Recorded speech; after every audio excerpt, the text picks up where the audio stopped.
Hello दोस्तों, नमस्कार, सत श्री अकाल, आदाब। आज मैं आपके लिए एक नया वीडियो लेकर आया हूँ कि जो आप एसी यूज कर रहे हो उसमें कौन कौन से मोड होते हैं और कब कब उसको यूज करना चाहिए। इसके साथ साथ उसमें एसी का रखरखाव के बारे में भी आज मैं आपको बताऊंगा कि एसी को यूज करने के टाइम पे किस टाइप से उसका रखरखाव करना चाहिए या फिर यूज न हो तब उसको किस टाइप से रखरखाव होना जरूरी है। तो एसी के सेफ्टी के पॉइंट में भी मैं आपको बात करूंगा। इसके साथ साथ जो है हम बात करेंगे कि जो इंस्टॉलेशन है, इंस्टॉलेशन किस टाइप से होना चाहिए, एक परफेक्ट इंस्टॉलेशन के बारे में भी अब मैं आपको बताऊंगा इस वीडियो में। तो आइए मैं पहले आपको टॉपिक पे बात करता हूं कि जो मोड होते हैं एसी में, उस मोड का कब कब क्या क्या यूज होता है। किसी ब्रांड का कोई भी एसी हो उसमें 4 मोड आपके आते हैं। पहला मोड आपका आता है कूलिंग का। तो कूलिंग में बेसिकली क्या है कि जब आप कूलिंग का मोड आप प्रेस करते हैं तो उसमें टेम्परेचर आपका शो करता है कि टेम्परेचर आपको रखना कितना है। देखो कि कोई भी ब्रांड का या कोई भी एसी हो, इन्वर्टर नॉन इन्वर्टर जिस टाइप का भी एसी हो, सब में अगर आपको पावर कंजप्शन कम करना है, आपको बिजली बचानी है, तो टेम्परेचर को हमेशा 24 डिग्री पे आप रखें या 24 से 26 पे रखें तो आपके लिए बेटर पड़ेगा। पावर कंजप्शन कम आएगा और इसके साथ साथ एसी की आपका मेंटेनेंस कम मांगेगा, एसी की लाइफ भी आपकी ज़्यादा रहेगी। इंडिया गवर्नमेंट द्वारा भी ये रिकमेंड किया गया है कि टेम्परेचर को आप 24 डिग्री पे रखो, जो बॉडी के लिए सूटेबल टेम्परेचर होता है, डॉक्टर भी रिकमेंड करते हैं। जैसे ही आप इसको अगर आप प्रेस करते हैं, मोड का ऑप्शन बटन आप प्रेस करते हैं तो उसमें बाय डिफ़ॉल्ट या एसी जैसे ही आप ऑन करते हैं बाय डिफ़ॉल्ट आपका 24 डिग्री का टेम्परेचर आपका डिस्प्ले पे आ जाता है। तो आप 24 डिग्री को आप अप डाउन कर सकते हो, बट बॉडी के लिए सूटेबल टेम्परेचर 24 डिग्री बेस्ट होता है और इसमें आपका बेस्ट पावर सेविंग भी आपको मिलेगा। इसके साथ साथ अगर देखते हैं सेकंड मोड की मैं बात करता हूं तो इसमें मानसून किसी में आ जाता है, किसी में आपका फ़ैन स्पीड आपका आ जाता है, ठीक है, किसी में आपका ह्यूमिडिटी का आपको ऑप्शन आ जाता है। तो फ़ैन स्पीड का जो आपको ऑप्शन दिया बेसिकली ये एयर प्योरीफायर का वर्क कर सकता है। जो विजुअल जो डस्ट पार्टिकल्स है, अगर आपको ओनली फ़ैन चलाना है तो ओनली फ़ैन चलाइए, तो जो आपके घर में जो विजुअल डस्ट पार्टिकल्स जो हैं वो आपका फ़िल्टर करेगा, जिससे फिर फ़िल्टर में वो कैप्चर हो जाते हैं। लाइक जैसे आपका एयर प्योरीफायर होता है, एयर प्योरीफायर में जब भी आप उसको आप एयर को प्योरीफाई करते हैं तो फ़िल्टर में विजुअल डस्ट पार्टिकल्स आपका मैक्सिमम लेवल तक कैप्चर कर लेता है। तो सेकेंड ऑप्शन आपका फ़ैन दिया है, तो फ़ैन की ओनली अगर आप चाहते हैं तो एसी का इंडोर का जो है ब्लोअर है उसको आप चलाकर एयर को प्योरीफाई कर सकते हैं।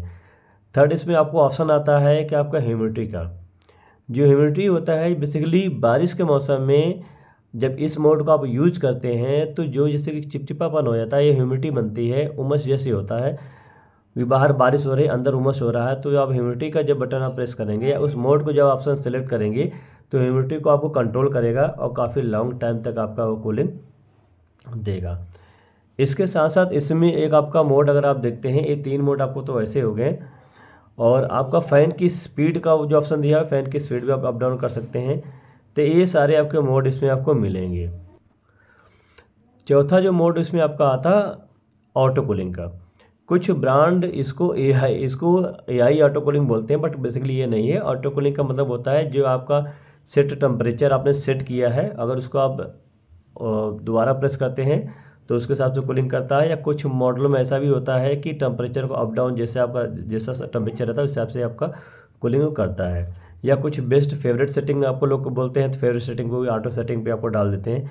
तो बेसिकली जो आपका यूज होने वाला आपका मोड है, 2 ही मोड मैक्सिमम यूज होता है। एक आपका मानसून के मोड में आपका यूज कर लेते हैं लोग और दूसरा आपका कूलिंग के मोड में यूज करते हैं। तीसरा अगर एयर प्योरीफायर वाला अगर ऑप्शन लेते हैं तो एयर प्योरीफायर का भी ऑप्शन आप ले सकते हो। इसके बाद अगर आप जो पांचवा मोड आप देखते हैं, जैसे आपका जो हॉट एंड कोल्ड एसी आता है उसमें आपका हॉट का भी एक मोड आता है।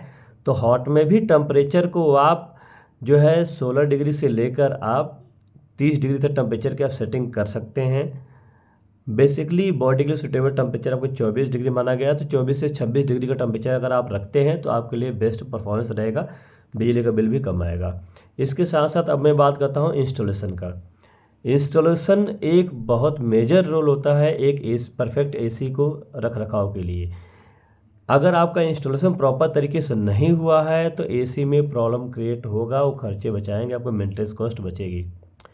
अगर आप कोई पुराना एसी आपके पास लगा हुआ है, उसको अनइंस्टॉल कराकर अगर नया एसी वहाँ पे प्लेस करवा रहे हैं, तो ज़रूर से उसकी आपके नाइट्रोजन टेस्टिंग करवाइए कि उस कॉपर की किट में आपका कहीं से लीकेज तो नहीं है।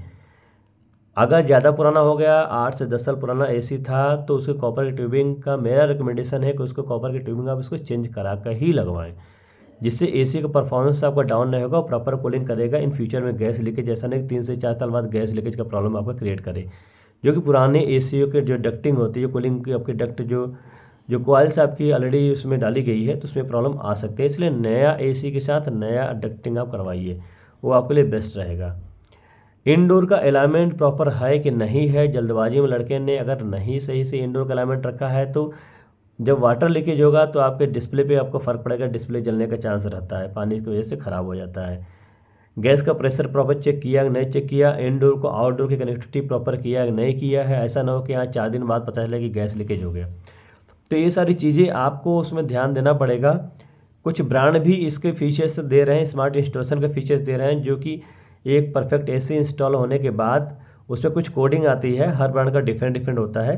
तो वो आप ज़रूर आप क्वेरी करें, लड़के से बात करें या सेल्स पर्सन जहाँ से आप एसी खरीद रहे हैं उससे ज़रूर आप बात करें, उसके डिस्कस करें कि ये फीचर्स कैसे हम जाने कि हमारा एसी परफेक्ट इंस्टॉल हुआ है कि नहीं हुआ, कोई कमी तो नहीं है। इसके साथ साथ जब भी एसी आप यूज करें तो साल में 2 वेट सर्विस ज़रूर करवाएं।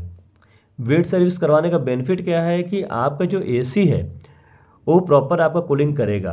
लाइक जैसे क्या था, जो इंडोर यूनिट है, इंडोर यूनिट के अंदर जो फिन्स होते हैं, फिन्स के अंदर जब गंदगी इनविजुअल डस्ट पार्टिकल्स भर जाते हैं तो एयर का सर्कुलेशन फास्ट नहीं होता, ब्लोअर की स्पीड होगी स्लो हो जाती है, क्योंकि वहाँ पर क्या फिन्स के अंदर सब उसमें इनविजुअल डस्ट पार्टिकल्स भरे हैं। तो एसी अगर ज़्यादा एयर इन नहीं करेगा तो एयर आउट भी नहीं करेगा, तो आपको लगेगा कि आपके एसी प्रॉपर कूल नहीं कर रहा। इसलिए 2 वेट सर्विस एक सीजन में ज़रूर करवाएं।